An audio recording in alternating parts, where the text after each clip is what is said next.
حضرت امام شعبی رحمۃ اللہ تعالی علیہ اپنے دور کے جلیل القدر محدث تھے۔ علم حدیث کے اندر آپ کی گہرائی اور گیرائی کا یہ عالم تھا کہ حضرت امام زہری جیسا آدمی آپ کو ہی عالم الحدیث کہتا تھا، اور وہ اس بات کے قائل تھے کہ صرف 4 شخص ایسے ہیں جن کو محدث یا عالم حدیث کہا جا سکتا ہے۔ وہ فرماتے بصرہ میں حضرت امام حسن بصری، مدینہ شریف میں سعید ابن المسیب، شام میں حضرت مکحول، اور کوفہ میں حضرت امام شعبی رحمۃ اللہ تعالی علیہ۔ یہ 4 شخصیات عالم حدیث کہلانے کی مستحق ہیں۔ اللہ اکبر، کیا مہارت علمی تھی! علم حدیث کے اندر کیا ان کا بہت بڑا اونچا مقام تھا۔ حضرت امام شعبی رحمۃ اللہ تعالی علیہ اس قدر عظیم المرتبت ہونے کے باوجود، علم حدیث کے امام ہونے کے باوجود، منکسر المزاج، متواضع شخصیت کے مالک تھے، سادگی کا پیکر تھے۔ ایک مرتبہ ایک شخص نے آپ سے سوال کیا تو حضرت امام شعبی رحمۃ اللہ تعالی علیہ نے فرمایا لا اعلم، میں نہیں جانتا۔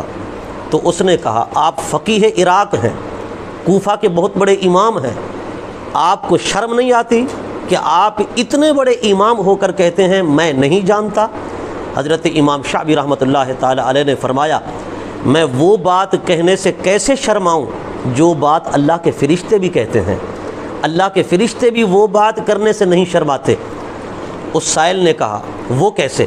حضرت امام شعبی رحمۃ اللہ تعالی علیہ نے فرمایا دیکھو اللہ رب العزت نے جب فرشتوں سے فرمایا انبئونی باسماء ہؤلاء، مجھے ان چیزوں کے ناموں کی خبر دو، تو فرشتوں نے عرض کیا لا علم لنا الا ما علمتنا، اے ہمارے رب جس چیز کا تو نے ہمیں علم نہیں دیا ہم اس کے متعلق نہیں جانتے، جو تو نے ہمیں علم دیا ہے ہم تو فقط اسی کے بارے میں جانتے ہیں۔ تو حضرت امام شعبی رحمۃ اللہ تعالی علیہ نے فرمایا دیکھو فرشتے بھی اس قدر عاجزی و انکساری سے کام لیتے ہیں کہ وہ بھی کہتے ہیں کہ لا علم لنا، ہمیں اس چیز کا علم نہیں ہے۔ تو معلوم ہوا لا اعلم کہنا یہ فرشتوں کی عادت اور فرشتوں کی خصلت ہے۔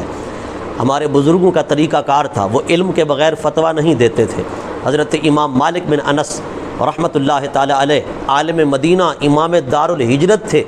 آپ سے ایک آدمی نے 48 سوال کیے، جس میں سے آپ نے 32 سوالات کے جوابات نہیں دیے۔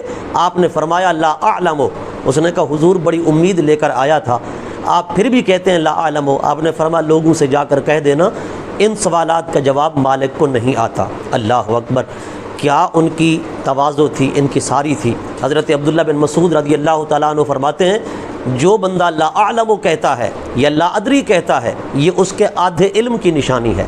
حضرت مولائے کائنات علی المرتضیٰ کرم اللہ تعالیٰ وجہ الکریم فرماتے ہیں جو بندہ بغیر علم کے فتویٰ دیتا ہے اللہ تبارک و تعالیٰ کے فرشتے اس پر لعنت برساتے ہیں۔